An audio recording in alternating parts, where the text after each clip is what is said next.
Coming up next on Good Morning El Paso, a SWAT situation overnight leads to a police chase into the early morning hours. We have the latest from our round-the-clock news team this morning.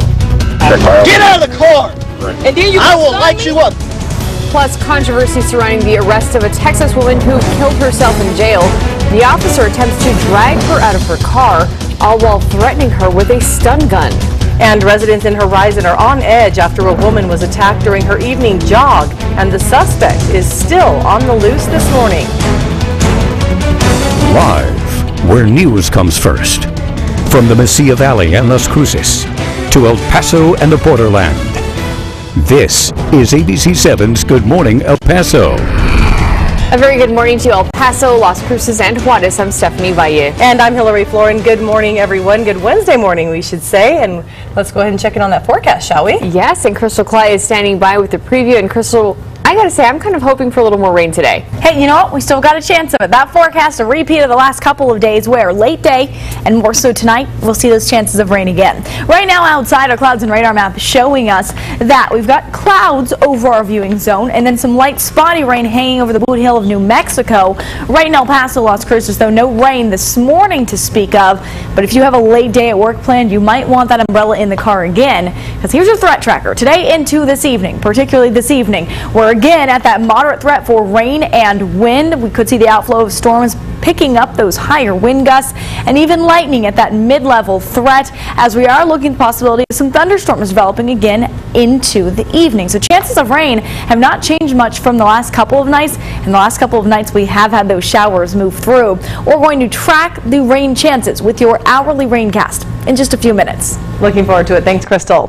Headlines now. A man is in the hospital after a SWAT situation overnight in northeast El Paso that lasted for hours. It all started on the 11,900 block of Mesquite Bush Lane. ABC7's Denise Olivas has round-the-clock coverage right now. Good morning, Denise. Good morning, and we are standing just in front of the house where this SWAT situation all took place. A police spokesman now confirming the man who barricaded himself and then led police on a chase is a 53-year-old Daniel Sandoval. Now take a look here right behind me. You can see the damage that was left behind. This happened when police say Sandoval crashed through his garage door and escaped. Now let's take you to our video from overnight. The SWAT situation started at about 7:40 last night. Police officers responded in reference to an aggravated assault in progress, and neighbors told police that Sandoval threatened them with what appeared to be a kitchen knife. The SWAT team was called out after Sandoval barricaded himself in his home. After hours of negotiating at about 1:30 in the morning, the SWAT situation took an unexpected turn. Sandoval escaped and took out his garage door. Due to the damage of his vehicle from ramming a rock wall in the garage door, his vehicle became disabled at Grouse and Dyer, where officers were able to detain him, finally take him into custody. And again, so he does remain in the hospital right now. As soon as he is released, he will be taken to the El Paso County Jail. So far, he is facing 2 counts of aggravated assault, but once police assess the damage, he could be facing more charges. For now, we're live in northeast El Paso. Denise Olivas, ABC7. All right, Denise, thank you for that update. A traffic stop quickly spins out of control, and the question, could this have ended differently? The newly released dash cam video in a moment. Her family and friends, the family and friends of Sandra Bland were mourning her death this morning. Jessica Willey has this story. Inside a crowded chapel, a memorial service for Sandra Bland.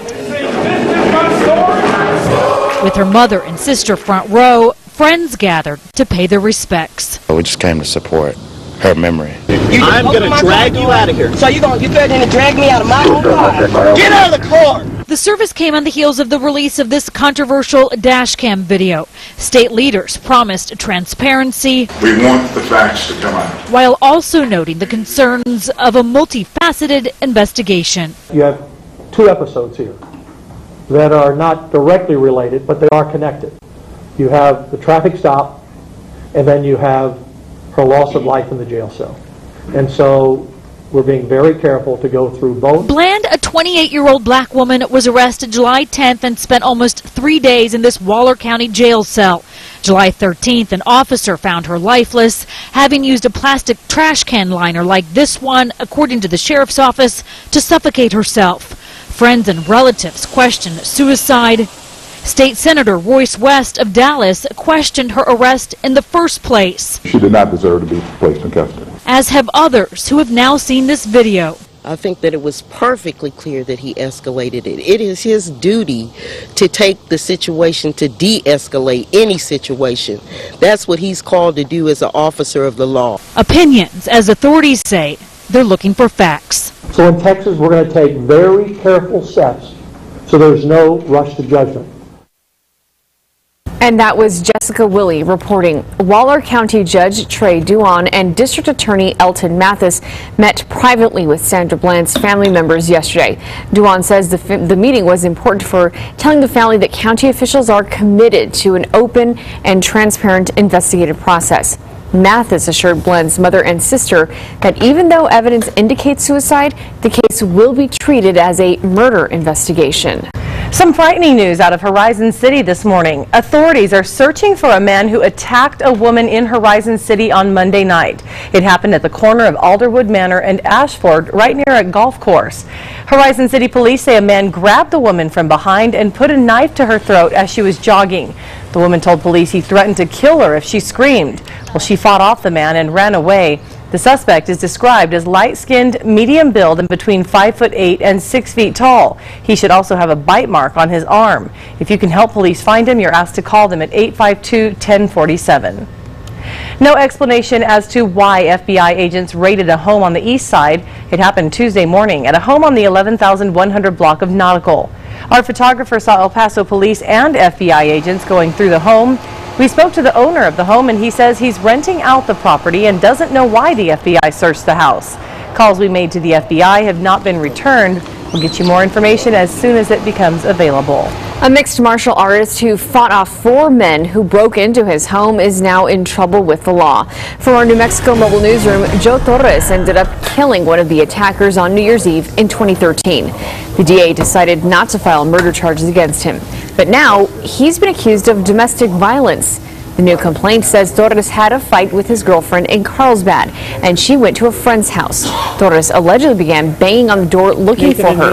And when she wouldn't come out, Torres allegedly pointed a gun at 2 of her friends. He's said to have told the friends, quote, "You don't know who you're messing with," and he allegedly referred to the Azteca gang. Torres remains detained in the Eddy County Detention Center. Let's take a live look at traffic right now. Very quiet out at US 54 in Dyer and Hondo Pass right now, but the good news is no tie-ups, and I-10 is looking great as well. It is 6:08, and there may be some relief in sight for drivers headed west. That's right. We have an update now to the closure that has shut down a large portion of I-10 near the California and Arizona border and is causing a lot of headaches. Plus, El Nino may be headed for the west coast, but is California ready to take such a strong hit? And let's talk with Crystal Cly with a look at our forecast in detail. Good morning. Good morning. Chances of rain still in our forecast. How good are they by this evening? I have your answer right after the break. Thanks, Crystal. This is ABC 7, where news comes first.